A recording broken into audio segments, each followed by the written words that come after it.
Vadakkanchery max care ഹോസ്പിറ്റലിൽ സൗജന്യ നട്ടെല്ല് രോഗനിർണയ ക്യാമ്പ് ആരംഭിച്ചിരിക്കുന്നു. നടുവേദന, കഴുത്തുവേദന, പുറംവേദന, ഡിസ്ക് സംബന്ധിച്ചുള്ള എല്ലാ അസുഖങ്ങൾക്കും വിദഗ്ധ ചികിത്സ, താക്കോൽദാര ശസ്ത്രക്രിയകൾ, സ്പൈൻ ഫ്യൂഷൻ ശസ്ത്രക്രിയകൾ, നട്ടെല്ലിൽ ഉണ്ടാകാവുന്ന വളവുകൾ, നട്ടെല്ല് രോഗ വിദഗ്ധൻ ഡോക്ടർ ധീരജൻ എന്ന ഡോക്ടറുടെ സേവനം.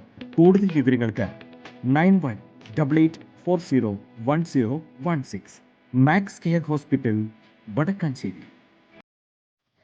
ആറ്റിങ്ങൽ ലോക്സഭാ മണ്ഡലത്തിലെ വോട്ടർ പട്ടികയിൽ നടന്ന ക്രമക്കേടിന് പിന്നിൽ CPM-ഉം BJP-യുമാണെന്ന് UDF കൺവീനറും MP-യുമായ അടൂർ പ്രകാശ്. വോട്ടർ പട്ടികയിൽ നടന്ന ക്രമക്കേടുകൾക്കെതിരെ ആവശ്യമെങ്കിൽ കോടതിയെ സമീപിക്കുമെന്നും അദ്ദേഹം വ്യക്തമാക്കി.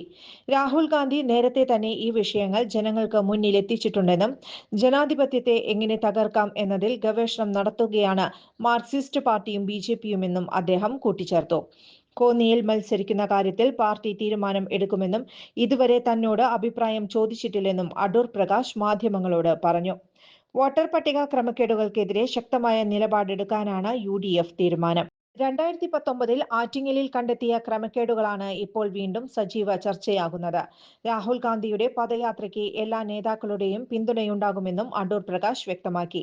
അതേസമയം ADGP അജിത് കുമാറും മുഖ്യമന്ത്രിയും തമ്മിലുള്ള ബന്ധം ദുരൂഹമാണെന്നും ഇതിന് പിന്നിലുള്ള കാര്യങ്ങൾ കണ്ടെത്തണമെന്നും അടൂർ പ്രകാശ് ആവശ്യപ്പെട്ടു. കൂടുതൽ വാർത്തകൾക്ക് ഞങ്ങളുടെ ചാനൽ സബ്സ്ക്രൈബ് ചെയ്യുക. ഫേസ്ബുക്ക് ഫോളോ അപ്പ് ചെയ്യുക. വാർത്തകൾ വേഗത്തിലറിയാൻ Anytime News.